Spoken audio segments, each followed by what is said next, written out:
విశాఖపట్నం పశ్చిమ నియోజకవర్గం పారిశ్రామిక ప్రాంతానికి చెందిన జీవీఎంసీ 61వ వార్డు మల్కాపురం మార్కెట్ నందు వెలిసిన దుర్గాదేవి అమ్మవారి విగ్రహ ప్రతిష్ఠాపన కార్యక్రమాలు ఈ నెల 7, 8, 9 తారీఖులలో అత్యంత ఘనంగా అమ్మవారి ఆలయ ప్రాంగణంలో నిర్వహించుచున్నారు. ఈ కార్యక్రమాలు భాగంగా 7వ తారీఖున విఘ్నేశ్వర పూజ, పుణ్యహవచనం, గోపూజ, లక్ష్మీగణపతి హోమం వేద పండితుల సమక్షంలో, 8వ తారీఖున సూర్యనమస్కారములు, దుర్గా సూక్త హోమం, చండీ హోమం వేద పండితుల సమక్షంలో జరుగుచున్నవి. చివరి రోజు అయిన ఈ రోజు నానగా 9వ తారీఖున దుర్గాదేవి శక్తి హోమం, దుర్గాదేవి రాతి విగ్రహం ప్రతిష్ఠాపన, అమ్మవారి పాదములు, ఆలయ గోపురంపై కలశం మరియు ఆలయ ప్రాంగణం రావి చెట్టు దగ్గర సుబ్రహ్మణ్యస్వామి, జంటనాగుల విగ్రహంను ప్రతిష్ఠించడం జరిగింది. అనంతరం భక్తులకు దుర్గమ్మవారి నూతన విగ్రహమునకు దర్శన భాగ్యమును వేద పండితులు కల్పించారు. దుర్గాదేవి దర్శనంకు వేచి ఉన్న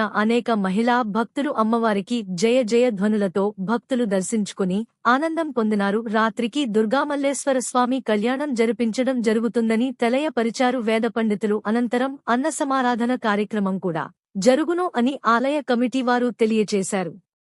ఈ ఆలయంను 17 జూన్ 1994 సంవత్సరంలో స్థాపించబడింది. అప్పటి నుండి సిమెంట్ విగ్రహం ద్వారా పూజలు అందుకొనుచున్నారు. మల్కాపురంలో దుర్గాదేవి అమ్మవారు చాలా మహిమగల తల్లిగా కోలెచెదరు. ఒక భక్తుడు సిమెంట్ విగ్రహం స్థానంలో రాతి విగ్రహాన్ని పెడతాను అని ఆలయ కమిటీవారికి తెలియచేయగా వారు అంగీకరించడం, వెంటనే విగ్రహంను తయారు చేయటం, ఈ రోజు ప్రతిష్ఠించడం జరుగుచున్నది. అలాగే వివిధ దాతలు పాదాలను, సుబ్రహ్మణ్యస్వామిని, కలశమును ప్రతిష్ఠించడం జరిగింది. దుర్గాదేవి విగ్రహ దాత పట్నాల దేవుడు, ఆశా కుటుంబ సభ్యులు, పాదములు పిల్లి పనీంద్రబాబు, సుబ్రహ్మణ్య స్వామి జంటనాగుల విగ్రహంను పట్నాల పూర్ణ, రాకేష్, లోకేష్. ఈ కార్యక్రమంను మల్కాపురం శారద యూత్ శెట్టి బలిజీ సేవా సంఘం ఆధ్వర్యంలో ఎవరికీ ఇబ్బంది లేకుండా భక్తులందరినీ కంట్రోల్ చేస్తూ, ఎటువంటి అవాంఛనీయ సంఘటనలు జరగకుండా కంట్రోల్ చేస్తూ చక్కగా భక్తులు అందరికీ అమ్మవారి దర్శన భాగ్యం కల్పించి ఈ కార్యక్రమం విజయవంతంగా జరిపించుకోవటం జరిగింది.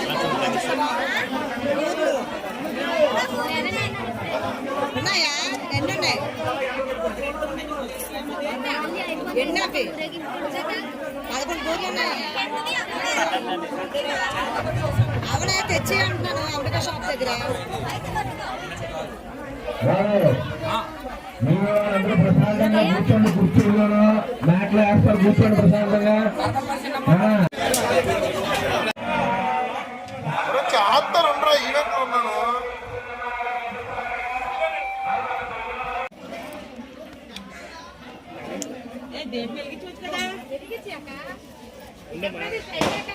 నీ మనం కొంచెం పూర్తి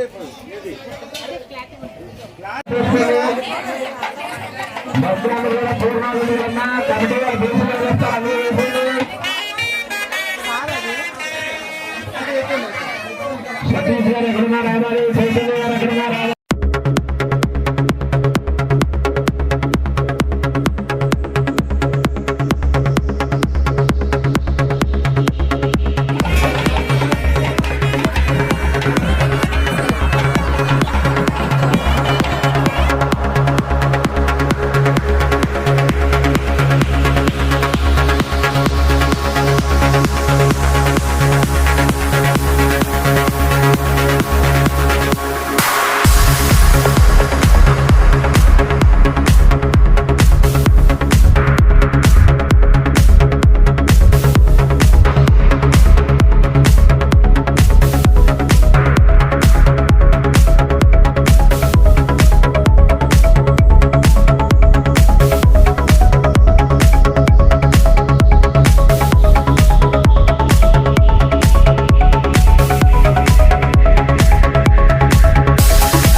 ఇక్కడ జిన్ను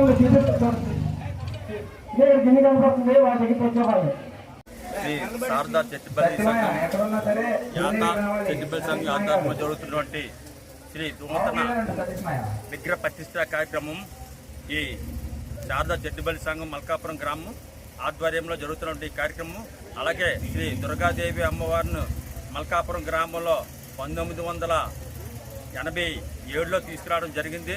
ఈ 87 నుండి కూడా ఇక్కడ ఈ మల్కాపురం మార్కెట్లో ఈ కార్యక్రమం నిర్వహిస్తూ మరి ఈ యొక్క విగ్రహాన్ని మళ్ళీ పునఃప్రతిష్ఠ చేయాలని మంచి ఆశతో ఇక్కడ ఈ పెద్దలు, సంఘ పెద్దలు, కుల పెద్దలు, అలాగే సంఘ సభ్యులు కూడా ఈ యొక్క కార్యక్రమం తలపెట్టిన వెంటనే నాకు చెప్పిన వెంటనే ఈ విగ్రహదాతగా నేను ఈ విగ్రహాన్ని శ్రీ దుర్గాదేవి అమ్మవారి విగ్రహాన్ని ఇవ్వడానికి ముందుకు వచ్చి నేను ప్రోత్సహించడం జరిగింది. దానికి కమిటీ సభ్యులందరూ ఆశీర్వదించి తప్పకుండా నిర్వర్తించి ఈ యొక్క కార్యక్రమం నిర్వహించబడింది. అలాగే ఈ రోజు ఈ కార్యక్రమం ఎందుకంటే జన్మను ఒక రాతి విగ్రహాన్ని ఒక గ్రామంలో పెడితే ఆ గ్రామం సంతోషంగా, అక్కడ ఉన్న ప్రజలు సంతోషంగా, అక్కడ ఉన్నటువంటి ఏ కార్యక్రమైనా విపరీతమైన కార్యక్రమాలు విపరీతాలు వచ్చినా అమ్మవారు ఆశతో అందరి గ్రామ వర్గాల కోరికతో నేను ఈ యొక్క కార్యక్రమం ముందు నడిపించవలసి వచ్చింది. దానికి కమిటీ వారు అవనే, సంఘ పెద్దలు అవనే అందరూ నాకు సహకరించేందుకు నేను మనస్ఫూర్తిగా వారికి ధన్యవాదాలు తెలియజేస్తున్నాను. శ్రీ దుర్గాదేవి అమ్మవారి తాలూకా పాదాలు ఇచ్చి విరాళదాతలు ఇచ్చినటువంటి తీసిచేసినటువంటి పిల్లి శంకర గారి కుమారుడు పిల్లి పరీంద్రబాబు, అలాగే పిల్లి సురేంద్రబాబు, అలాగే పిల్లి నాగలక్ష్మి ఆధ్వర్యంలో వారికి పాదాలు ఇవ్వడం జరిగింది. అలాగే సుబ్రహ్మణ్య స్వామి రాతి విగ్రహాలు తీసిచేసిన పట్నాల పూర్ణ రాకేష్, పట్నాల పూర్ణ లోకేష్, వీరు జేఎస్డబ్ల్యూ, అలాగే పట్నాల లోకేష్ బ్రిలో కంపెనీ, వీళ్ళిద్దరూ కలిసి సుబ్రహ్మణ్య స్వామి విగ్రహాన్ని ఇవ్వడం జరిగింది. వాళ్ళు ఈ యొక్క మనస్ఫూర్తిగా ఈ యొక్క దేవాలయాన్ని అభివృద్ధి కావాలని, అలాగే ఈ దేవాలయానికి భక్తులు చాలా మంది రావాలని, అలాగే ఈ విగ్రహ ప్రతిష్ఠ కూడా మన మారుమూల గ్రామాలు ఉన్నట్టు అందరూ కూడా తెలియజేయడం జరిగింది. మరి ఇటువంటి అవకాశం నాకు ఇప్పించినందుకు ఆ దుర్గాదేవి మాతకు చాలా ధన్యవాదాలు తెలియజేస్తూ, అలాగే ఈ హోమ కార్యక్రమం నిర్వహించినటువంటి సార్, మీ పేరేం పేరు సార్? ఈ యోగశాలలో వేద పండితులుగా విచ్చేసినటువంటి అనేక ఊర్ల నుండి, అనేక గ్రామాల నుండి వచ్చినటువంటి వేదశాల పండితులకు మా మల్కాపురం గ్రామం మంచిగా తెలియజేస్తూ, ఈ యాగశాలలో కూడా హోమాలు ఎక్కడ నిర్వర్తించినటువంటి కార్యక్రమం మంచి ప్రవర్తనగా నిర్వహించి మా గ్రామాన్ని కూడా మంచి అభివృద్ధి చెందాలని ఆశతో వాళ్ళు ఇక్కడ పాలు పంచుకోవడం జరిగింది. అలాగే వారికి మా కమిటీ వారి తరఫున మేము మంచిగా ధన్యవాదాలు తెలియజేస్తున్నాం.